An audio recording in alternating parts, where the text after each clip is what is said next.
இன்றைய தினத்தில் ஆண்டவர் நம்மோடு கூட நிறைய காரியத்தை ஆண்டவர் நம்மோடு கூட பேசி நம்முடைய கண்களில் எவ்வளோ பெரிய பரிசுத்தம் நமக்கு இருக்கணும் அப்படின்றதை ஆண்டவர் நமக்கு மிக தெளிவாக நம்மோடு கூட கர்த்தர் பேசினார்.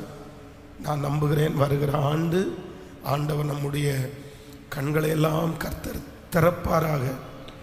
நமக்காக ஆண்டவர் ஆயத்தம் பண்ணி இருக்கிறதை இத்தனை ஆண்டும் காணாதவர்கள் வருகிற ஆண்டு ஆண்டவர் உங்களுக்கு ஆயத்தம் பண்ணி இருக்கிறதை நம்முடைய கண்கள் காணப்போகிறது. ஆமென். வெளி தோற்றத்திலே, இந்த வெளி வாழ்க்கையிலே, இந்த உலக வாழ்க்கையிலே நம்மை சுத்திகரிப்பதற்கு அநேக படிப்பினைகள் நமக்கு பிறக்கும் போதே இருக்கிறது. நம்முடைய தாய் தகப்பன் நமக்கு பிறக்கும் போதே நம்மை சுத்தமாய் வைத்துக்கொள்ள வேண்டும் என்று அவங்க நம்முடைய சரீரத்தை சுத்தமாக வைக்கணும் அப்படின்னு அவங்க நமக்கு சின்ன பிறக்கும் போதே நமக்கு கற்றுக் கொடுக்குறாங்க. ஒரு தாய் தன்னுடைய பிள்ளை பிறந்த உடனேயே அந்த பிள்ளைக்கு அவங்க கற்றுக்கொள்கிறது முதல்ல என்ன அப்படின்னா, அந்த குழந்தைய குளிப்பாட்டுறதுக்கு அவங்க கற்றுக்குவாங்க. குளிப்பாட்டி அதுக்கு நல்ல பவுடர் எல்லாம் போட்டு அப்போ அதை சுத்தமாக வச்சுக்கணும் அப்படின்னு நினைப்பாங்க. அப்போ நம்முடைய சரீர ரீதியான சுத்தத்தை இந்த உலகத்திலே நமக்கு போதிக்கிறதுக்கு நமக்கு நிறைய பேர் இருக்கிறாங்க.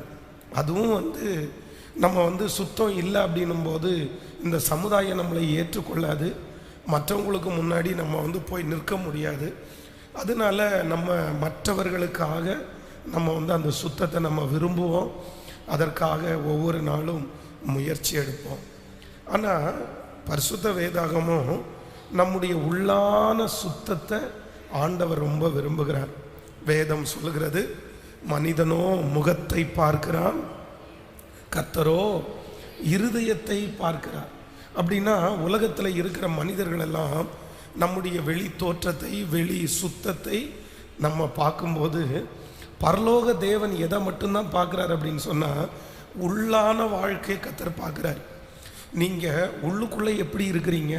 அதனால தான் இஸ்ரவேல் ஜனங்களை ஆண்டவர் சத்தம் போடும்போது என்ன சத்தம் போட்டார் அப்படின்னா, நீங்கள் வெள்ளையடிக்கப்பட்ட கல்லறையாக நீங்கள் இருக்கிறீங்க. அதுக்கு என்ன அர்த்தம் அப்படின்னு சொன்னால், வெள்ளையடிக்கப்பட்ட கல்லறை அப்படின்றது மேலே முழுக்க ரொம்ப சுத்தமாக பளிச்சுன்னு இருக்குது, ஆனால் உள்ளுக்குள்ளே எலும்பு கூட தான் இருக்குது. அந்த மாதிரி நீங்கள் வெளியே பார்க்கறதற்கு பரிசுத்தமாக இருக்கிறீங்க, நல்ல ட்ரெஸ் போட்டுக்கிறீங்க, தேவாலயத்திற்கு வருகிறீங்க, ஜெபிக்கிறவங்களா நீங்கள் காண்பிச்சுக்கிறீங்க. ஆனால் உங்களுடைய உள்ளுக்குள்ளே ரொம்ப கேடுபாடு இருக்குது. அதனால நான் உங்கள் மேலே கோபமாக இருக்கிறேன் அப்படின்னு ஆண்டவர் சொல்கிறார். அப்போ நம்முடைய ஆண்டவர் நம்முடைய உள்ளான பரிசுத்தத்தை கர்த்தர் விரும்புகிறார். நீங்கள் அந்த வசனத்தை மத்தேயு 23ஆம் அதிகாரத்தினுடைய 27வது வசனத்தில் நீங்கள் வாசிக்க முடியும். மாயக்காரராகிய வேதபாரகரே, பரிசேயரே, உங்களுக்கு ஐயோ, வெள்ளை அடிக்கப்பட்ட கல்லறைகளுக்கு ஒப்பாயிருக்கிறீர்கள். அவைகள் புறம்பே அலங்காரமாய் காணப்படும், உள்ளேயோ மரித்தவர்களின் எலும்புகளினாலும் சகல அசுத்தங்களினாலும் நிறைந்திருக்கும். அடுத்த வசனத்தை வாசிப்போமே. ஆனால் அப்படியே நீங்களும் மனுஷருக்கு நீதிமான்கள் என்றும் புறம்பே காணப்படுகிறீர்கள், உள்ளத்திலேயோ மாயத்தினாலும் அக்கிரமத்தினாலும் நிறைந்திருக்கிறீர்கள். அப்போ ஆண்டவர் கண்டிக்கிறார், ஆண்டவர் எச்சரிக்கிறார். நீங்கள் வெளி தோற்றத்திற்கு அல்ல, உள்ளான வாழ்க்கையிலே உங்களுக்கு பரிசுத்தம் அவசியம், நீதி அவசியம் என்கிறதை ஆண்டவர் ரொம்ப விரும்புகிறார். அப்போது ஒரு புதிய வருஷத்தை ஆரம்பிக்க போகிற நாம் ஜபத்தோடு என்ன நம்ம விரும்புகிறோம் அப்படின்னு சொன்னால், ஆண்டவரே, என்னுடைய வெளி தோற்றம் அல்ல, என்னுடைய உள்ளான வாழ்க்கையை நீர் பரிசுத்தப்படுத்தும். நீங்கள் எஸ்தரின் புஸ்தகத்திலே வாசிப்பீர்களே, ஆனால் அங்கே அகாஸ்வேரு என்கிற ஒரு ராஜா இருக்கிறார். அப்போது அந்த ராஜா அவர்களுடைய மனைவி வஸ்தி என்கிறவங்க அவங்க கொஞ்சம் பிரச்சனையினால அவங்கள வெளியே அனுப்பியாச்சு. இப்போ அந்த ராணி, பட்டத்து ராணியாக ஒரு நபரை தெரிந்து கொள்ளுகிறார்கள். அதற்கு அந்த தேசத்தில் இருக்கிற எல்லா கன்னி பெண்களையும் கன்னி மடத்திற்குள்ள கொண்டு வந்து ஒவ்வொருத்தருக்குமே ஒவ்வொரு தலைவர்களை நியமிக்கிறார்கள். அப்படின்னா அவங்கள பக்குவப்படுத்துகிற, அவங்கள டிசைன் பண்ணுகிற, அவங்களை உருவாக்குறதற்காக ஒருத்தரை அவங்க நிர்ணயம் பண்ணுறாங்க. அப்போது இந்த எஸ்தருக்கு ஒருத்தரை நியமனம் பண்ணுறாங்க. இப்போ என்ன அப்படின்னு சொன்னால், அவர்களுக்கு அவர்களுடைய சரீரத்தை சுத்தப்படுத்துவதற்கு என்று ஒரு சில வழிமுறைகளை அவங்க வைத்திருக்கிறாங்க. அவ்வளோதான். ஊரில் எல்லாருடைய கண்களுக்கும் அழகாய் தெரியலாம். ஊரில் இருக்கிறவங்க பார்க்குறவங்க எல்லாருமே வந்து, ஐயோ இந்த பொண்ணு ரொம்ப அழகாக இருக்குது, இந்த பொண்ணு ஏன்னா இவ்வளோ எல்லாரை விட ரொம்ப அழகாக இருக்குது அப்படின்னு சொல்லலாம். ஆனால் ராணியாக மாற்றப்பட வேண்டும் என்று சொன்னால் அவங்க வந்து உலக மக்களுடைய பார்வைக்கு அழகாக இருந்தது மாதிரி இருந்தால் போய் பார்க்க முடியாது. அவர்களுக்கென்று சுத்திகரிப்பினுடைய ஒரு முறைமை இருக்கிறது. அப்போ அந்த எல்லா சுத்திகரிப்பும் முடிச்சு இப்போ எஸ்தர் ராஜாத்தி அவர்களுக்கான ஒரு நாள் நியமிக்கப்படுகிறது. அன்றைக்கு போய் நிற்கும் போது ராஜாவினுடைய கண்களில் அவளுக்கு தயவு கிடைத்தது. நான் நம்புகிறேன், ஆண்டவர் இந்த வருடத்தில், இந்த கடைசியில் நம்ம வந்து நெக்ஸ்ட் இயர், அடுத்த வருஷம் பரம ராஜாவை நம்ம சந்திக்க போகிறோம். ஆமோதிக்கிறீர்களா? நான் நம்புகிறேன். எப்படி அந்த ராஜா வந்து அந்த ஸ்திரீயை பார்த்து, என்னுடைய கண்களில் உனக்கு தயவு கிடைச்சிருச்சு, நீ ராஜ்யத்தினுடைய பாதியை கேட்டாலும் உனக்கு தருவேன் என்று அந்த மகள் மேல் ஒரு இரக்கம் வந்துருச்சோ, அதே போல வருகிற ஆண்டு ராஜாவுக்கு முன்பாக நம்ம நிற்கும் போது அவருடைய கண்களில் தயவு கிடைத்து நாம் நினைப்பதற்கும் வேண்டிக் கொள்வதற்கும் அதிகமாய் அவர் நமக்கு நிச்சயமாய் செய்ய போகிறார். ஸோ அந்த ஆண்டவரை, இல்லைன்னா ஆண்டவர் நமக்கு கொடுக்கிற அந்த ஆசீர்வாதத்தை, அந்த பதவியை, அந்த உயர்வை பெற்றுக்கொள்ளுவதற்கு எப்படி அந்த கன்னி மடத்திலே அத்தனை நாட்கள் சுத்திகரிப்பு நடந்ததோ, அதே போல ஒரு புதுமைக்குள்ள பிரவேசிக்கிறதுக்கு முன்னாடி, ஆண்டவரிடத்துல அந்த ஆசீர்வாதத்தை பெற்றுக்கொள்றதற்கு முன்னாடி நம்ம எல்லாருக்குமே கண்டிப்பாக என்ன அவசியம் அப்படின்னா, சுத்திகரிப்பு என்கிற ஒன்று மிக மிக மிக அவசியமான ஒன்று. ஆமேன் சொல்லுங்கள். நேற்றைய தினத்திலே, இன்று நீங்கள் உங்களை பரிசுத்தம் பண்ணி கொள்ளுங்கள், நாளைக்கு கர்த்தர் உங்கள் நடுவே அற்புதங்களை செய்வார். ஆனால் இன்றைக்கு ராஜாவினிடத்திலிருந்து தயவு கிடைப்பதற்கு நம்ம ஏனோ தானோ அப்படின்னு போய் நின்ற முடியாது. நம்ம எப்படி நிற்கணும் அப்படின்னா, சுத்திகரித்து போய் நிற்கணும். ஆமேன் சொல்லுங்கள். நான் இந்த பலிபீடத்திலிருந்து உங்களை ஆசீர்வதிக்கிறேன்.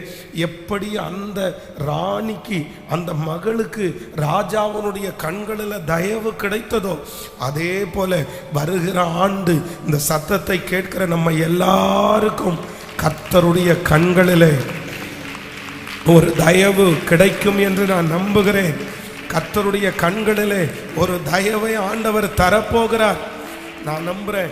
அவருடைய கண்களில் நமக்கு தயவு கிடைத்தால் அது போதும், மற்றது எல்லாம் நம்மளை தேடி வரும். ஆமேன் சொல்லுங்கள்.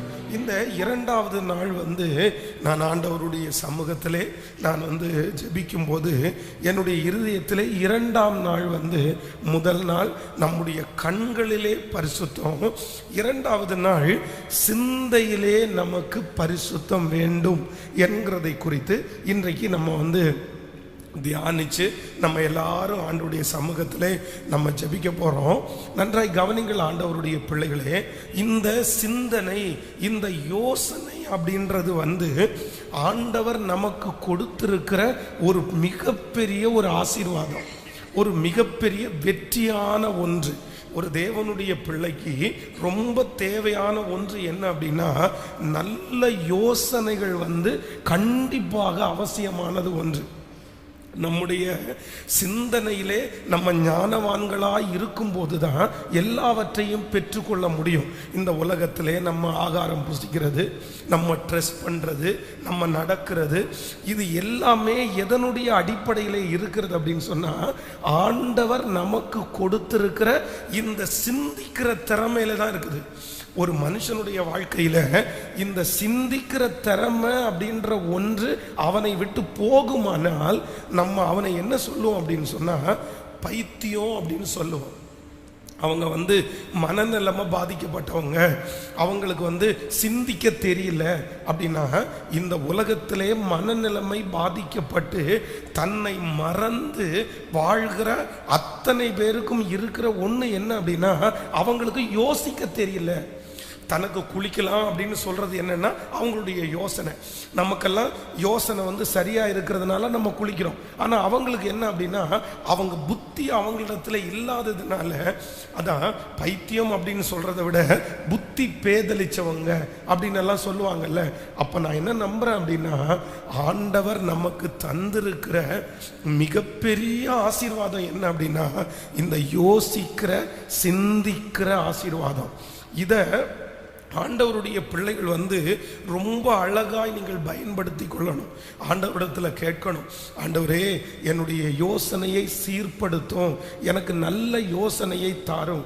பாருங்க, இந்த உலகத்தில் இப்போ நம்முடைய கண்ணுக்கு முன்னாடி இந்த சர்ச்சில் விதவிதமான பொருட்களை எல்லாம் நம்ம பார்க்குறோம். இங்கே ஸ்டேஜ் பார்க்குறோம், கீழே வுட் டிசைன் பார்க்குறோம், இந்த ஸ்பீக்கர் பார்க்குறோம், லைட்டு பார்க்குறோம், கேமரா பார்க்குறோம். இது ஒவ்வொன்றும் எதில் உண்டாயிருக்கு அப்படின்னு சொன்னா ஒரு மனுஷனுடைய சிந்தையினால் உண்டாக்கப்பட்டிருக்கிறது. அவங்க என்ன பண்றாங்க அப்படின்னா இப்போ இந்த கேமரா இருக்குன்னு வச்சுக்கோங்களேன், அந்த கேமராவை உண்டு பண்ணின அந்த நபர் ஒரு பேப்பர் ஒரு பென் எடுத்து அவங்களுடைய சிந்தையில் வருகிற அந்த டிசைனை அவர் அப்படியே ஆர்ட்டாக வரைகிறாரு. சரி, இந்த மாதிரி கொடுக்கலாம், இந்த மாதிரி கொடுக்கலாம், இந்த மாதிரி போர்டு பண்ணலாம், இந்த மாதிரி அதுக்குள்ள லென்ஸ் பண்ணலாம், இவ்வளோ இது குட்டியாக பண்ணலாம் அப்படின்னு சொல்லி இப்போ இந்த கேமராவை நீங்கள் ஒரு 100 வருஷம் இல்லை ஒரு 300 வருஷத்துக்கு முன்னாடி இருக்கிற கேமரா எல்லாம் நீங்கள் பார்த்தீங்க அப்படின்னு சொன்னால் அது கிட்டத்தட்ட நம்ம அந்த மினி ஹால், நமக்கு குட்டி ஹால் இருக்கு பாருங்களேன், அந்த மாதிரி 20க்கு 20 10க்கு 10 இந்த ஸ்டேஜ் ஃபுல்லாக ஒரே கேமரா. அவ்வளோ பெரிய கேமரா வச்சு ஒருத்தரை தான் ஃபோட்டோ எடுக்க முடியும். அப்படியெல்லாம் தான் கேமரா இருந்துச்சு. ஆனால் இன்னைக்கு இத்தினோண்டு கேமரா, அவ்வளோதான், நம்முடைய கைக்கு அடக்கமாக இருக்கிற கேமரா இவ்வளோ பெரிய க்ரௌடை இவ்வளோ. அப்போது மனுஷனுடைய யோசனைகள் வளர வளர வளர அவனுடைய ஞானம் பெருகுது பாருங்களேன். அப்போது இந்த உலகத்தில் இருக்கிற நமக்கு ஆண்டவர் கொடுத்த மேலான சக்தி என்ன அப்படின்னா இந்த சிந்தனை. நம்முடைய பிள்ளைகளை ஏன் நம்ம ஸ்கூலில் படிக்க வைக்கிறோம் அப்படின்னு சொன்னால் அவன் ஸ்கூலில் படிக்கும்போது 4 விஷயத்தை அவன் தெரிஞ்சுக்கிறான். தெரிஞ்ச உடனே அவனுடைய மைண்ட், அவனுடைய சிந்தனை என்ன ஆகுது அப்படின்னா அப்படியே ப்ராடு மைண்ட் ஆகுது. அவன் ரொம்ப பெரிய விஷனுக்குள்ள வருகிறான். அப்போ ஒவ்வொரு தேவனுடைய பிள்ளைகளும் இது ஒரு அவசியம். நீங்க இதற்காக ஜெபிக்கணும், ஆண்டவரே என்னுடைய சிந்தனை சக்தியை நீர் பெருக பண்ணுவீராக. அப்போ இதை அதிகமாய் அறிந்து கொண்டவன் யார் அப்படின்னா சத்துரு. அப்போ சத்துரு ஒரு மனுஷன் நல்லா யோசிக்கிறதுனால தானே அவன் நல்லா வரான், அதனால தானே அவன் சம்பாதிக்கிறான், அதனால தானே அவன் சமாதானமாக வாழ்கிறான். அதனால அவனுடைய யோசனையை கெடுக்கணும்னு சத்துரு முயற்சி எடுத்து நமக்குள்ள நிறைய கெட்ட சிந்தனைகளை கொண்டு தருகிறான். அப்போ நம்ம என்ன நம்பணும் அப்படின்னு சொன்னா, ஆண்டவரே எனக்கு சத்துரு கொடுக்கறதல்ல, நீர் எனக்கு கொடுக்கிற சிந்தை எனக்கு உண்டாயிருக்கட்டும். ஆமென் சொல்லுங்கள். சாலோமனுக்கு ஆண்டவர் ஞானத்தை கொடுத்தார். அந்த ஞானத்தை வச்சு பார்த்தீங்கன்னா அந்த புத்தி, அந்த சிந்தனையை வைத்து அவ்வளோ பெரிய ராஜ்யத்தை அவன் கட்டி எழுப்பினான். அவ்வளோ பெரிய ராஜ்யத்தை கட்டி எழுப்பினார். அப்போ நான் நம்புறேன் இந்த ஜெபத்திலே பேதைகளாயிருக்கிறவர்கள், யோசிக்க தெரியாதவர்கள், களிமண் இருக்குதா அப்படின்னு உங்களை பார்த்து கிண்டல் பண்ணினவங்க, உன் மண்டையில மசாலா இருக்குதா அப்படின்னு உங்களை திட்டினவங்க, ஒரு நாள் நான் நம்புகிறேன் கர்த்தருடைய வருகை தாமதிக்குமானால் வருகிற வருஷத்திலே ஆண்டவர் உங்களையும் உங்களுடைய குடும்பத்தையும் கர்த்தர் புத்திமான்களாய் மாற்றுவாராக. ஞானவான்களாய் மாற்றுவாராக. உன்னுடைய சிந்தனைகளை கர்த்தர் உறுதிப்படுத்துவாராக. உங்களுடைய யோசனைகளை கர்த்தர் உறுதிப்படுத்துவாராக. நல்ல நல்ல தாட்டுகளை ஆண்டவர் உங்களுக்கு தருவாராக. ஹல்லேலூயா. அப்படியே கையை உயர்த்தி சொல்லுங்க பார்க்கலாம், ஆண்டவரே நீர் கொடுத்த ஒரு மிகப்பெரிய ஆசீர்வாதம் இது எனக்கு வெற்றியா இருக்கணும். ஆண்டவரே நான் இதனால நல்ல சம்பாத்தியத்துக்குள்ள போகணும். நான் இதனால உம்முடைய ரகசியங்களை அறிஞ்சு கொள்ளணும். பரலோக ராஜ்யத்திற்கு பங்குள்ளவனா மாறணும். இந்த சிந்தனையினால் ஆண்டவரே எனக்கு முன்பாக இருக்கிற சூழ்நிலைகளை எல்லாம் தாண்டணும். இப்போ இந்த நேரத்தில் நான் ஒன்றை உம்மிடத்தில் கேட்கிறேன். என்னுடைய சிந்தனைகளை நீர் பலப்படுத்துகிற கர்த்தர். ஆசீர்வதிச்சு கொடுங்க ஆண்டவரே. சொல்லுங்க, எனக்கு ஆசீர்வதிச்சு கொடுங்க ஆண்டவரே. உங்களில் ஒருவன் ஞானத்தில் குறைவுள்ளவனாயிருந்தால் யாவருக்கும் சம்பூரணமாய் கொடுக்கிறவரும் ஒருவரும் கடிந்து கொள்ளாதவருமாய் இருக்கிற கர்த்தரிடத்தில் கேட்க கடவன். அப்பொழுது அவர் அவனுக்கு தந்தருளுவார் என்கிற வார்த்தையின்படி சொல்லுங்க ஆண்டவரே, இப்பொழுது அந்த அபிஷேகம் எனக்குள்ளே வரட்டும். என்னுடைய சிந்தனை பரிசுத்தமாய் வாழணும். சத்துருக்கு ஒப்பு கொடுக்கப்படக்கூடாது. ஹல்லேலூயா. நன்றி ஆண்டவரே, நன்றி. எனக்காக யாவையும் செய்பவரே, செய்து முடிப்பவரே, எனக்காக யாவையும் செய்பவரே, செய்து முடிப்பவரே, என் பாரங்கள் சொல்லுங்க சத்தமாய், என் சுமைகள், என் பாரங்கள், ஹல்லேலூயா, என் சுமைகள் உங்க பாதத்தில், உங்க பாதத்தில் இறக்கி வைத்தேன். உங்க பாதத்தில், உங்க பாதத்தில் இறக்கி. முடிஞ்சவங்க எல்லாரும் கைகளை மேல உயர்த்தி இயேசையா. முழங்கால் படிக்கிறவங்க முழங்கால் படிட்டு கூட பாடணும். நிறுத்தியுள்ளே இயேசுவே. நல் யோசனை உன்னை சீர்படுத்தட்டும். என் முன்னே ஒரு 5 டைம் கையை உயர்த்தி இயேசையா உம்மை தானே சத்தமாய் பாடி அப்பா நிறுத்தியுள்ளே இயேசையா உம்மை தானே என் முன்னே நிறுத்தியுள்ளே. உம்மோடு இருப்பதுதான் என் உள்ளத்தின் வாஞ்சையா. உம் சித்தம் செய்வதுதான் இதயத்தின் ஏக்கமையா. உம்மோடு இருப்பதுதான் என் உள்ளத்தின் வாஞ்சையா. உம் சித்தம் செய்வதுதான் இதயத்தின் ஏக்கமையா. ஆமென். அப்படியே முழங்காலே ஒரு நிமிஷம் கவனிங்க. ஆண்டவர் நம்ம வளரும்படி, நம்ம ஆசீர்வதிக்கும்படி கர்த்தர் கொடுத்த பெரிய ஆசீர்வாதம் என்ன அப்படின்னா நம்முடைய சிந்தை. இது எவ்வளவு நீங்க விரிவாக்குனாலும் அதுக்கு எல்லையே இல்லை. வேதம் சொல்லுகிறது, கடைசி நாட்களிலே மனுஷனுடைய அறிவு பெருத்து போகும். நமக்கு எல்லாருக்கும் நிறைய பேருக்கு ஒரு மொழி தான் தெரியும், தமிழ் தெரியும். ஆனா சிலருக்கு தமிழும் தெரியும், இங்கிலீஷும் தெரியும். சிலருக்கு தமிழ், இங்கிலீஷ், ஹிந்தி, மலையாளம், இன்னும் நிறைய பேருக்கு எனக்கு 7 லாங்குவேஜ் தெரியும், 8 லாங்குவேஜ் தெரியும். எப்படி? நம்மளால மட்டும் ஒரு லாங்குவேஜ் மட்டும் தான் தெரியும், அவங்களுக்கு எப்படி? அப்ப அவங்களுக்கு விசேஷித்த மூளை ஏதாவது ஆண்டவர் தந்திருக்கிறாரா? வேற எதாவது இல்லை. இல்லை என்ன அப்படின்னு சொன்னா, நமக்கு அது, சிலருக்கு அது தேவைப்படல, சிலர் அதை விரிவாக்கல.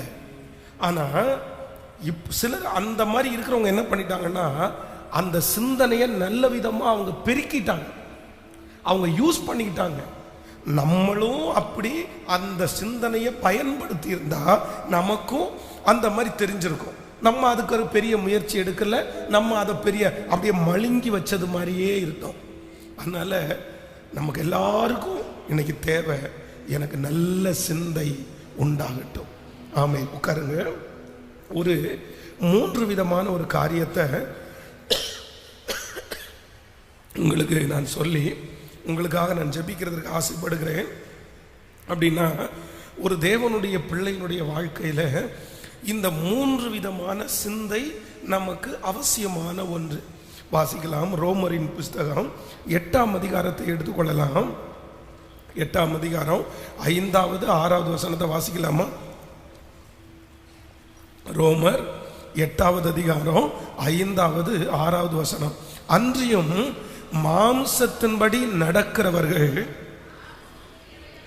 மாம்சத்துக்குரியவர்களை சிந்திக்கிறார்கள், ஆவியின்படி நடக்கிறவர்கள் ஆவிக்குரியவைகளை சிந்திக்கிறார்கள். மாம்ச சிந்தை மரணம், ஆவியின் சிந்தையோ ஜீவனும் சமாதானமுமாம். கர்த்தருடைய பிள்ளைகளே, இந்த இடத்துல 2 விதமான சிந்தையை குறித்து ஆண்டவர் நமக்கு எழுதி வைத்திருக்கிறார். அப்படின்னு சொன்னா, ஒன்று ஆவிக்குரிய சிந்தை, இன்னொன்று மாமிச சிந்தை. இன்றைக்கு இந்த சிந்தனையில பரிசுத்தம் அப்படின்றது முதலாவதாக ஒரு தேவனுடைய பிள்ளைக்கு என்ன சிந்தைக்காக நீங்க ஜெபம் பண்ணணும் அப்படின்னு சொன்னா, ஆவிக்குரிய சிந்தைக்காக நம்ம ஒவ்வொருத்தருமே ஜெபம் பண்ணணும். பொதுவாக ஒரு பிரச்சனை நமக்கு வரும்போது நம்ம எல்லாருமே எதை முதல்ல யோசிக்கிறோம் அப்படின்னு சொன்னா, மாமிச பிரகாரமாகவே யோசிச்சு நம்ம எல்லாருமே பழகிட்டோம். இப்ப பாருங்களேன், இன்னைக்கு ஒரு வியாதி ஒன்று நமக்கு வருகிறது. அப்போ இந்த வியாதி வந்த உடனே நமக்கு எடுத்த உடனே என்ன யோசனை வருது அப்படின்னு சொன்னா, அவ்வளவுதான், இன்னைக்கு எந்த டாக்டரை பார்க்கலாம், எந்த டாக்டர் சரியா ட்ரீட்மெண்ட் பண்ணுவாரு, அவ்வளவுதான். அப்படிதான் நமக்கு நிறைய பேருடைய சிந்தனை போகுது. ஆனா ஆவிக்குரிய சிந்தை அப்படின்றது இல்ல, இந்த வியாதி எதற்காக வந்திருக்கிறது, இது ஆண்டவரை அனுமதிச்சிருக்கிறாரா, இது எத்தனை நாளைக்கு நமக்கு இருக்கிறது, ஆண்டவர் இதுல என்ன கற்றுக் கொடுக்க விரும்புறாரு, இப்படின்னு யோசிக்கிறது ஆவிக்குரிய சிந்தை. ஆனா வாழ்க்கையிலே சில காரியங்களுக்கு மாம்ச பிரகாரமாய் சிலர் யோசிக்கிறார்கள். ஆனா முக்கியமான சில காரியங்களுக்கு நீங்க ஆவிக்குரிய பிரகாரமா நீங்க யோசிக்கலைன்னா நிறைய பேரு நீங்கள் பாதிக்கப்பட்டு விடுவீர்கள். நீங்கள் வேதத்துல தாவீதை குறித்து வேதம் சொல்கிறது. தாவீது என்ன நடக்குது அப்படின்னு சொன்னா, சவுல் ராஜா அவனை துரத்தி கொண்டே வருகிறார். அப்போ துரத்தி கொண்டு வரும்போது அவனுடைய மாம்சத்துல ஒரு சிந்தை, அவ்வளவுதான். ஏன்னா சவுல் பலவீனமானவன், கோலியாத்தையே கொன்ற தாவீதுக்கு சவுலை கொல்லுகிறதற்கு எம்மட்டு நேரம் ஆகும், அவ்வளவு பெரிய விஷயம் எல்லாம் இல்லை, தாராளமா அவன் கொண்டிருக்கலாம். அப்போ சுற்றி இருக்கிறவர்கள் எல்லாருமே எப்படி யோசிக்க சொல்றாங்க அப்படின்னா, கொஞ்சம் மாம்சமா யோசிங்களேன், கொஞ்சம் மாம்சமா யோசிங்களேன். அதான் சவுல் தாவீதை துரத்தி கொண்டே போகும்போது போகிற வழியில அவனுக்கு 2 பாத்ரூம் வருது. அப்போ அந்த நேரத்தில் ஒரு சிங்கத்தினுடைய கெபிக்குள்ளே போய் அவன் வந்து அந்த அந்த மாதிரி உள்ள போகிறான், தன்னுடைய மலஜலம் கழிக்கிறதுக்காக போகிறான். அதுக்கு பின்னாடி யார் உட்கார்ந்து இருக்கிறது அப்படின்னா தாவீதும் அவனோடு கூட சேர்ந்த ஒரு சிலரும் உள்ள உட்கார்ந்துட்டு இருக்கிறாங்க. அப்போ அவனை பட்டயம் எதுவும் இல்லாம தனியா ஒரு குகைக்குள்ள ஒரு ஆடு வந்து சிக்கினது போல, ஒரு குருவி சிக்கினது போல, அவ்வளவுதான். இதுவரைக்கும் அப்னேயர் அவனுடைய படை ஆட்கள் எல்லாம் அவனை சுற்றி ராஜான்றதுனால அவருடைய பாதுகாப்புக்காக கூட இருந்தாங்க. இப்போ சவுல் ராஜா தனியா மாட்டி இருக்கிறாரு. அப்போ கூட இருக்கிறவங்க எல்லாம் என்ன சொல்றாங்க அப்படின்னு சொன்னா, ராஜா உங்களுக்கு ஒரு நல்ல நேரம். என்ன சொல்றாரு அப்படின்னு சொன்னா, கர்த்தர் அபிஷேகம் பண்ணினவன் மேல நான் என்ன பண்ண மாட்டேன், கை போட மாட்டேன். அப்போ தனக்கு பின்னாடி இருக்கிற அத்தனை பேரும் மாம்சத்துல சிந்திக்கும் போது தாவீது மட்டும் என்ன சிந்திக்கிறார் அப்படின்னா ஆவியிலே சிந்திக்கிறார். இல்ல, ஆண்டவர் ஒரு நேரம் வச்சிருப்பாரு, ஆண்டவர் ஒரு காலம் வச்சிருக்கிறாரு. ஆண்டவருடைய பிள்ளைகளே, இன்றைக்கு ஆவிக்குரிய வாழ்க்கையில இருக்கிற நம்ம எல்லாருக்குமே எந்த சூழ்நிலைக்கு போனாலும் நமக்கு முன்னாடி முதல்ல வந்து நிக்கிறது என்ன சிந்தை தெரியுமா? மாம்ச சிந்தை தான் வந்து நிக்கிறது. ஒரு எதிராளி எழும்பினா உடனே நம்ம என்ன பண்ணுவோம் தெரியுமா? அப்படியே நிறைய திட்டம் போடுவோம். ஏன் அவன் இப்படி பண்றான், அவனை என்ன பண்ணலாம், அவனை எங்க சிக்க வைக்கலாம், அவனை எங்க திட்டலாம், அவனை எங்க பழி வாங்கலாம், அவனை எங்க அவமானப்படுத்தலாம். அப்போ நம்முடைய இருதயம் முழுதும் மாம்ச சிந்தைக்கே போகிறது. ஆனா ஆண்டவர் என்ன சொல்றார் அப்படின்னா, ஒரு புதிய வருஷத்துக்குள்ளே கடந்து போறதுக்கு முன்னாடி எனக்கு ஒரு சிந்தையை கொடுங்க ராஜா. என் வாழ்க்கையில எது நடந்தாலும் நான் ஃபர்ஸ்ட் அதை மாம்ச பிரகாரமா யோசிக்க கூடாது, அதை ஆவிக்குரிய விதமாய் யோசிக்கிறதற்கு எனக்கு பலன் தாருங்க ஆண்டவரேன்னு கேளுங்க. இது ஒரு பெரிய அபிஷேகம். நான் நம்புறேன், நீதிமான் என் தலையின் மேலே புட்டுவது எனக்கு என்ன மாதிரி இருக்குதாமா, என்னை வார்த்தது போல இருக்கிறது. இப்போ பொதுவாக ஒன்று நீங்கள் நினைத்து கொள்ளுங்கள். திருச்சபையே நம்ம எடுத்துக்குவோமே, சர்ச்சையே எடுத்துக்குவோம். இந்த திருச்சபையில் வந்து எப்போவாவது ஒரு டைம் வந்து உங்களுக்கு ஒரு ரிஜெக்ட் பண்ணுற ஒரு ஃபீல் வருதுன்னு வச்சுக்கோங்களேன். உங்களை நல்லா உள்ளே வச்சுட்டு நல்லா சந்தோஷப்படுத்திட்டு இப்போ வந்து உங்களை வந்து எல்லாருமே ரிஜெக்ட் பண்ணுறாங்க அப்படின்ற ஒரு சூழ்நிலை உங்களுக்கு வருது. வந்த உடனே உங்கள் மனசு என்ன சொல்லும்? இப்போ நான் வந்து வைங்களேன், பாஸ்டர் வந்து உங்களை இது வரைக்கும் ரொம்ப நல்லா பேசிட்டே இருந்தவர் இப்போ வந்து டிஸ்டன்ஸ் கீப்பப் பண்ணுற மாதிரி ஒரு சூழ்நிலை உண்டாகுது அப்படின்னு வச்சுக்கோங்களேன். உங்களுடைய மனசு முதல்ல எதை யோசிக்கும்னு நினைக்கிறீங்க? மாம்சமாக என்ன யோசிக்கும்னு நினைக்கிறீங்க? பாஸ்டரோட ரொம்ப நெருக்கமாக இருக்கிற நபர் யாரு அப்படின்னு தோணும். அதற்கு பிறகு என்ன தோணும்னா, என்ன குறித்து இல்லாததையும் பொல்லாததையும் இவன் ஏதாவது ஒன்றை என்ன பண்ணியிருப்பான், கேட்கல சொல்லி இருப்பான், போட்டு கொடுத்துருப்பான். அப்போ நம்ம எடுத்த உடனே நம்ம வந்து என்ன, நம்ம யாராவது சரி ஒரு நாள் நம்மளை வந்து சந்தோஷமா பார்த்தாங்க, எந்த இடத்துல நம்ம அவமானப்படுறோமோ அந்த இடத்துல ஆண்டவர் நம்மளை என்ன பண்ண போறாரு, ஆகாது என்று தள்ளின கல்ல தலைக்கு மூளை கல்லாய் கர்த்தர் மாற்ற போறாரு. இன்னைக்கு வேண்டான்னு நினைக்கிற ஊழியக்காரர் ஒரு நாள் நீ தான் முக்கியம்னு சொல்ற ஒரு நாள் எனக்கு வரும், கர்த்தர் அதை கொண்டு வருவார் அப்படின்னு ஆவிக்குரிய விதத்திலே நம்மளை யோசிக்க விடாதபடி முதல்ல நமக்கு என்ன யோசனை வருது தெரியுமா? எடுத்த உடனே மாம்ச யோசனை தான் வருகிறது. அப்போ இன்னைக்கு நம்ம எல்லாரும் ஜெபம் பண்ணுவோம், எனக்கு ஒரு கிருபை கொடுங்க ராஜா, நான் இனி எந்த காரியமானாலும் முதல்ல எதைத்தான் நான் யோசிப்பேன்னா என்னுடைய சிந்தை ஆவிக்குரியதா யோசிக்கும். ஆமென் சொல்லுங்கள். நன்றாய் கவனிங்கள் ஆண்டவருடைய பிள்ளைகளே. தாவீது வந்து அவன் வந்து தன்னுடைய மகனாலே இப்பொழுது வந்து ரொம்ப கஷ்டப்படுத்தப்பட்டு துரத்தப்படுகிற ஒரு சூழ்நிலை. ஏற்கனவே தன்னுடைய பிள்ளை தன்னை துரத்தி விடுறான், காலில் செருப்பு கூட இல்லாமல் இப்போ தாவீது வெறும் காலோட நடந்து வர்றான். எப்படியாவது எனக்கு உயிர் பிழைச்சா போதும், நம்ம இருந்தா என் பையன் ராஜாங்கத்தை எடுத்தது மட்டும் இல்லை என் உயிரையும் எடுத்துருவான் அப்படின்னு சொல்லி உயிருக்கு பயந்து மனசுக்கு கஷ்டப்பட்டு சுக்கு நூறா மனசு உடைஞ்சு காலில் செருப்பு கூட இல்லாமல் நடந்து வர்றாரு. அப்போ அவர் நடக்கிற அந்த வழியில என்ன நடக்குது அப்படின்னா, சிமேயுன்ற ஒருத்தன் எதிர்படுகிறான். எதிர்படும் போது இவன் என்ன, சிமே என்ன சொல்றான் தெரியுமா? ரத்த பிரியனே. யாரை பார்த்து? தாவீதை பார்த்து ரத்த பிரியனே. இன்னொன்னு பேலியாளின் மகனே. ரத்த பிரியனேன்னு சொல்றத கூட என்ன பண்ணிடலாம், சம்மாரிச்சுக்கலாம். ஆனா பேலியாளின் மகனே அப்படின்றத வந்து நம்மளால ஏத்துக்க முடியுமா? நம்மளை திட்டினா கூட நம்ம தாங்கிக்குவோம். ஆனா நம்முடைய தகப்பனையும் தாயையும் இழுத்தா நம்மளால என்ன பண்ண முடியாது சொல்லுங்க. யாருக்கு கோபம் வருதோ இல்லையோ, அம்மா அப்பாவை இழுத்தா கண்டிப்பா நமக்கு என்ன வரும், கோபம் வரும். நீங்க வந்து 2 சாமுவேல் 16ஆம் அதிகாரம் 7வது வசனத்தை இதுல பார்க்கலாம்.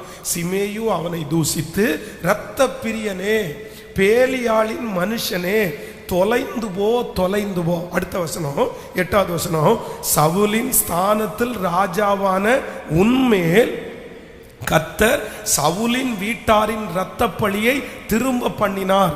கர்த்தர் ராஜ்யபாரத்தை உன் குமாரனாகிய அப்சலோம் கையில் ஒப்பு கொடுத்தார்.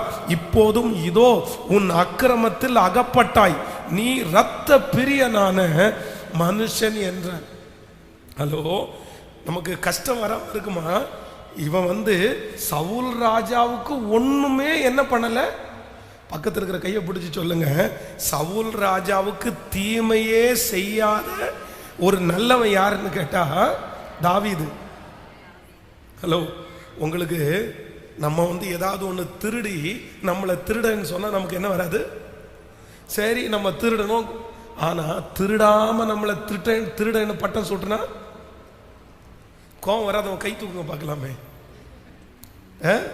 நமக்கு இருக்கிறத சொன்னா கூட நம்ம என்ன பண்ணிடுவோம், சமாளிச்சிருவோம்.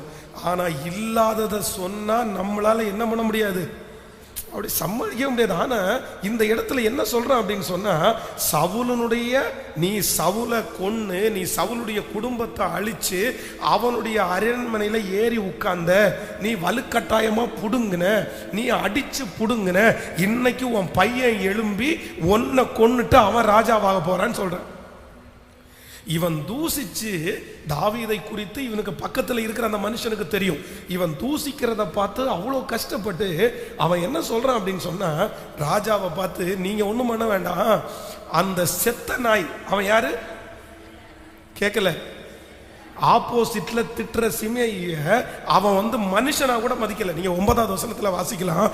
அப்பொழுது சிரியாவின் குமாரனாகிய அபிசாய் ராஜாவை நோக்கி, அந்த செத்த நாய் ராஜாவாகிய என் ஆண்டவனை தூசிப்பானேன், நான் போய் அவன் தலையை வாங்கி போடட்டுமே என்றான். அதற்கு ராஜா, சிரியாவின் குமாரனே, எனக்கும் உங்களுக்கும் என்ன, அவன் என்னை தூசிக்கட்டும், தாவீதை தூசிக்க வேண்டும் என்று கர்த்தர் அவனுக்கு சொன்னார், ஆகையால் ஏன் இப்படி செய்கிறாய் என்று கேட்கத்தக்கவன். என்ன ஒரு குவாலிட்டி பாருங்க, என்ன ஒரு குவாலிட்டி பாருங்க. அப்போ தன்னை தூசிக்கிறத தன்னுடைய பக்கத்தில் இருக்கிற மனுஷனாலேயே என்ன பண்ண முடியல, சகிக்க முடியல. அவன் முழுக்க முழுக்க அந்த சிமேயினுடைய வஞ்சகம், சிமேயினுடைய பொறாமை, இது எல்லாத்தையும் பார்க்கும்போது, ஒரு மனுஷிக பிரகாரமா பார்க்கும்போது தாவீது என்ன பார்க்குறான் அப்படின்னு சொன்னா, நான் அப்படி சிந்திக்கல, நான் என்ன சிந்திக்கிறேன் அப்படின்னா, என்ன தூசிக்கணும்னு கர்த்தர் அனுமதிச்சிருக்கிறார். ஹல்லேலூயா. என்ன நடந்துச்சு அப்படின்னு சொன்னா, நான் நம்புறேன் தாவீது அந்த நாட்டுல திரும்ப ராஜாவானான். ஆனா இந்த சிமேயு அந்த நாட்டுக்குள்ளேயே காலெடுத்து கூட வைக்க முடியாம தோற்று போனான். இன்றைக்கு இந்த ஜெபத்தில் இருக்கிற ஒவ்வொருத்தருக்கும் ஆண்டவருடைய பிள்ளையே, நீங்க மாம்ச பிரகாரமாய் தோற்று மாம்ச பிரகாரமாய் யோசித்து நீங்க தோற்று போய் இந்த இடத்துல வந்திருக்கலாம். உங்களுடைய சிந்தனைக்கு அது அப்பாற்பட்டதா இருக்கலாம். யோசனையினால நீங்க இழைச்சு போகலாம். ஏன் இப்படி நடக்குது, என் கணவனார் என்ன ஆச்சு, என் மனைவிக்கு என்ன ஆச்சு, என் பிள்ளைக்கு என்ன ஆச்சு, எனக்கு ஏன் இப்படி நஷ்டம் வந்துச்சு. மாம்ச பிரகாரமா யோசிச்சு நான் வந்து இந்த மாதிரி சம்பாதிக்காம விட்டுட்டனோ, நான் அறிவில்லாம இருந்தனோ, நான் ஏமாந்துட்டனோ, என் பிள்ளை ஏமாந்துருச்சோ, இப்படி நிறைய மாம்ச பிரகாரமான யோசனை உங்களுக்குள்ள வந்து உங்களை சாகடிக்கலாம். உங்களை கொன்னுட்டே இருக்கலாம். ஆனா இன்று ஆண்டவர் என்ன உங்களிடத்துல எதிர்பார்க்கிறார் அப்படின்னு சொன்னா, நீ மாம்ச சிந்தையெல்லாம் விட்டுரு மகளே, மாம்ச சிந்தையெல்லாம் விட்டுரு மகனே. நடந்த காரியத்தை நினைச்சு நீ மாம்சமா யோசிக்காத, நடந்துட்டு இருக்கிற காரியத்தை குறித்து மாம்ச பிரகாரமா யோசிக்காத. அதற்குள்ள கர்த்தர் ஒரு பெரிய வெற்றியை வச்சிருக்கிறார், அதற்குள்ள பெரிய உயர்வை கர்த்தர் வச்சிருக்கிறார். நீங்க மட்டும் ஆவிக்குரிய பிரகாரமாய் அந்த யோசனையை யோசிப்பீர்களே ஆனால் அது ஒரு நாளும் உங்களை கீழே தள்ளுவதாக, அது நெகட்டிவாக இருக்காது, கண்டிப்பாக அது பாசிட்டிவா தான் இருக்கும். ஆமென். அதைத்தான் சங்கீதக்காரனாகிய தாவீது சொல்லும்போது சொல்கிறார், நான் உபத்திரவப்பட்டது எனக்கு நல்லது, ஆதலால் உம்முடைய பிரமாணங்களை கற்றுக்கொண்டே. ஆமென் சொல்லுங்கள். நான் நம்புறேன் இந்த சவுலுடைய வீழ்ச்சிக்கு மிகப்பெரிய காரணம் என்னன்னு நினைக்கிறீங்க? சவுலுடைய வீழ்ச்சிக்கு மிகப்பெரிய காரணம் என்ன? ஒவ்வொரு ராஜாவுக்கும் ஆண்டவர் கொடுத்திருக்கிறது 40 வருஷம். தாவீதுக்கு 40 வருஷம் கொடுத்தாரா? அதே போல சவுலுக்கு 40 வருஷத்துல இருந்து ஒரு வருஷத்தையாவது குறைச்சாரா? சொல்லுங்க, கேட்கல. நல்லா கவனிங்க. நமக்கு இன்னைக்கு பாருங்களேன், இந்த ஊழியத்தில் எனக்கு ஒரு 50 வருஷத்தை ஆண்டவர் வச்சிருக்காருன்னு வைங்களேன். இந்த 50 வருஷத்தை கர்த்தர் எனக்கு பிக்ஸ் பண்ணிட்டாருன்னா, என்ன ஊழியக்காரனா நியமிச்சிட்டாரு, என்ன ஆண்டவர் அபிஷேகிச்சிட்டாரு, என்ன தெரிஞ்சு கொண்டுட்டாரு, எனக்கு 50 வருஷத்துல இந்த ஊழியத்துல கர்த்தர் கொடுத்துட்டாருன்னா, நான் நம்புறேன் என்னை விட எவ்வளவு டேலண்டான ஆட்கள் வந்தாலும் அந்த 50 வருஷத்துக்கு யார் தான் இங்க நிப்பா? சொல்லுங்க. என்னதான் இந்த இடத்துல கர்த்தர் என்ன வச்சிருக்கிறாரு? எனக்கு கொடுத்திருக்கிற நாள் என்ன ஆகாது, குறையாது. அது கொடுத்தது ஆண்டவர் எனக்கு தந்தது.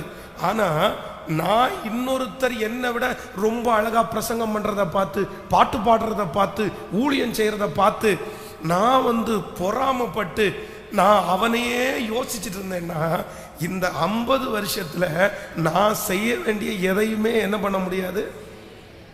இப்போ தாவீது சவுலுக்கு முன்பாக நிற்கிறான். சவுலுக்கு கொடுத்த நாட்கள் முடியல, அவனுக்கு அப்படியே தான் இருக்குது, ஆண்டவர் அப்படிதான் வச்சிருக்கிறாரு. ஆனா என்ன அப்படின்னா, இவன் நம்மளை விட முன்னாடி வந்துருவானோ, இவன் நம்மளை கொன்னுட்டு ராஜாவா மாறிடுவானோ. இப்பவே ஜனங்கள் எல்லாம் இவன் கொன்றது, நான் கொன்றது 1000, இவன் கொன்றது 10000ன்றாங்களே, நாளைக்கு என்ன தூக்கி போட்டுட்டு இவனை ராஜாவா ஏத்துக்கிறதுக்கு எத்தனை நாள் ஆகும்னு முழுக்க முழுக்க எப்படிதான் யோசிக்கிறாரு? சொல்லுங்க. இதை விட்டுருங்க. சவுல் ராஜாவிட்ட என்ன சொல்றாருன்னா, சாமுவேல் சொல்றாரு, இந்த தேசத்துல எதுவுமே இல்லாம முழுக்க முழுக்க நீ என்ன பண்ணிரு, நிக்கிரகம் பண்ணிருன்னு சொல்றாரு. இப்போ சாமுவேல் வர்றாரு, ஏப்பா சொன்னதெல்லாம் செஞ்சிட்டியா, எல்லாம் நேர்த்தியா இருக்குதா? உடனே சவுல் ராஜா என்ன சொல்றாரு, ஆமா நீங்க சொன்னது எல்லாத்தையுமே செஞ்சிட்டேன். உடனே அடுத்த வார்த்தை கேட்கிறாரு, அப்படின்னா என் காதுல கேட்கிற இந்த ஆடு மாடுகளுடைய சத்தம் என்ன? ஆடு மாடுகளுடைய சத்தம் கேட்குது. உடனே அவர் என்ன சொல்றாரு தெரியுமா? இல்ல இல்ல, தேசத்திலேயே கொழுமையானவர்களை நான் பார்த்துட்டேன், அந்த கொழுமையானவைகளை பார்த்து அதை உம்முடைய தேவனாகிய கர்த்தருக்கு பலி செலுத்துறதுக்கு நான் வச்சிருக்கிறேன். அதான் ஆண்டவருக்கே இவர் என்ன கொடுக்குறாராமா? நம்ம நிறைய பேர் ஆண்டவருக்கே உதவி செய்வோம்ல. ஆமா, அந்த அளவுக்கு இவங்க ரொம்ப பெரிய ஆள். ஆண்டவருக்கு ஏன்னா பலி செலுத்துறதுக்கு ஆடு மாடு கொடுக்க முடியாது. அதனாலதான் சாமுவேல் சொல்றாரு, பலியை பார்க்கலும் கீழ்ப்படிதல். அப்படின்னா முழுக்க முழுக்க அவனுடைய மைண்ட் எப்படியே போகுது, மாம்சம் மாம்சம் மாம்சம். அதை தூக்கி இதுல, இதை தூக்கி அதுல, இதை பண்ணலாமா, அதை பண்ணலாமா, இதை செய்யலாமா, ஆண்டவர் பிரியப்படுவாரா? நான் என்ன சொல்றேன் அப்படின்னா, அது வேண்டாம், அது வேண்டாம். எல்லாத்துலயும் நான் என்ன யோசிக்கணும் அப்படின்னா, எனக்கு மாம்ச சிந்தை அல்ல, எனக்கு ஆவிக்குரிய சிந்தையை எனக்கு தாரும் ஆண்டவரே. ஹல்லேலூயா. எத்தனை பேர் ஜெபிக்க போறீங்க? எத்தனை பேர் ஜெபிக்க போறீங்க? இனி நான் நம்புறேன், இந்த சுத்திகரிப்பு ஜெபத்தில் ஒரு தீர்மானம் எடுங்க. எனக்கு தெரியும் இந்த ஜெபத்தில் இருந்த நிறைய பேர் இன்னைக்கு டோட்டலா நீங்க மாம்ச சிந்தையா மாறிட்டீங்கல்ல. உங்க ஒரு நாள் 24 ஹவர்ஸ்ல இப்ப நான் உங்களுக்கு சொல்றேன், இந்த 24 மணி நேரத்துல உங்களுக்கு நடக்கிற ஒவ்வொரு சூழ்நிலையிலையும் மாம்சமா யோசிக்கிறீங்களா, ஆவியா யோசிக்கிறீங்களா? நீங்க யோசிச்சு பாருங்க. நான் நம்புறேன் நிறைய பேரு ஒரு காலத்துல நடக்கிறது எல்லாத்தையும் எப்படிதான் யோசிச்சோம்? ஆவிக்குரிய விதமா தான் யோசிச்சோம், ஆவிக்குரிய விதமா தான் யோசிச்சோம். ஆனா இப்போ முழுக்க முழுக்க எப்படி மாறிட்டோம் தெரியுமா? ஃபுல்லா மாம்சம். அன்றியும் அவருடைய தீர்மானத்தின்படி அழைக்கப்பட்டவர்களாகி தேவனிடத்தில் அன்பு கூறுகிறவர்களுக்கு சகலமும் நன்மைக்கு ஏதுவாய் நடக்கிறது என்ற வார்த்தை நமக்கு தெரியும். ஆனா நம்மளால நன்மைக்கு ஏதுவா நடக்குதுன்னு நம்மளால விசுவாசிக்க முடியாது. ஏன் அப்படின்னா, என்ன நடந்தாலும் நமக்கு ஒண்ணு வருது தெரியுமா? உடனே ஒரு காலத்துல நடந்து போயிட்டு இருக்கும்போது கால் தட்டுனா கூட நிறைய பேர் உட்கார்ந்து என்ன ஜெபம் பண்ணுவாங்க தெரியுமா? சொல்லுங்க, என்ன ஜெபம் பண்ணுவாங்க? கால் தட்டின உடனே, ஆண்டவரே நான் ஏதாவது தப்பு. ஆனா இன்னைக்கு கால் தட்டும் போது பொல்லாதவன் காயில் கல்ல கொண்டு இங்க போட்டுக்கிறான். அறிவு இருக்கா இல்லையா? இன்னைக்கு கல்ல போட்டவனை திட்டுவோம், ஆனா ஒரு காலத்துல நம்மளையே நம்ம என்ன பண்ணிடுவோம்? உண்மைதானே? அப்போ எந்த அளவிற்கு நம்முடைய சிந்தை மாம்சமா யோசிக்குதுன்னு யோசிச்சு பாருங்க. ஆண்டவர் சொல்கிறார், மாம்ச சிந்தை மரணம், ஆவிக்குரிய சிந்தை ஜீவனும் சமாதானமுமா இருக்கிறது. உங்களுக்கு சமாதானம் வேணுமா பிரதர்? உங்களுக்கு சமாதானம் வேணுமா சிஸ்டர்?